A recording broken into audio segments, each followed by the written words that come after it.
ഇന്ന് ഞാനിവിടെ തയ്യാറാക്കാൻ പോകുന്നത് മുട്ട ബജ്ജിയാണ്. അതിനാവശ്യമുള്ളത് ഞാനൊരു 4 മുട്ടയാണ് ഇവിടെ എടുത്തിരിക്കുന്നത്. ആദ്യം നമുക്കതൊന്ന് പുഴുങ്ങിയെടുക്കാം. ഒരു ബൗളിലോട്ട് 2 കപ്പ് കടലമാവ് ഇട്ട് കൊടുത്ത് ഇനി 1/2 കപ്പ് അരിപ്പൊടിയും കൂടെ ചേർക്കുകയാണ് അതിലോട്ട്. ഇനി അതൊന്ന് നല്ലതായിട്ട് മിക്സ് ചെയ്തെടുക്കുകയാണ്.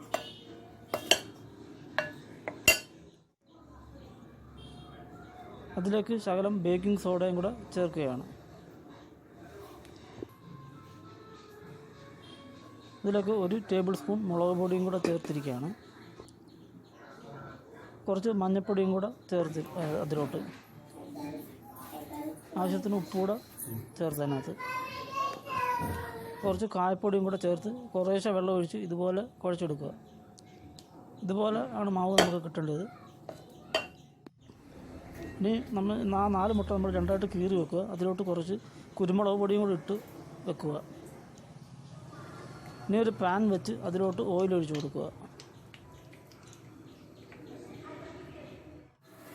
ഓയിൽ ചൂടാകുമ്പം നമ്മൾ ആ മുട്ട മാവിൽ മുക്കി ഓയിലിടുക. അത് തിരിച്ചിട്ട് കൊടുക്കുക.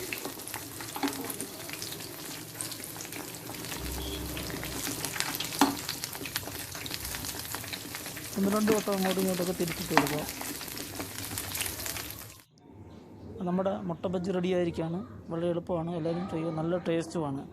എല്ലാവരും ട്രൈ ചെയ്യുക. വൈകുന്നേരം ചായയുടെ കൂടെ ചൂട് മുട്ട ബജ്ജി കഴിക്കാൻ നല്ല ടേസ്റ്റാണ്. എല്ലാവരും ട്രൈ ചെയ്ത് നോക്കുക. ഇഷ്ടപ്പെട്ടാൽ ലൈക്കും ഷെയറും കമൻറ്റും തരിക. പിന്നെ എൻ്റെ ചാനലൊന്ന് സബ്സ്ക്രൈബ് ചെയ്യുക.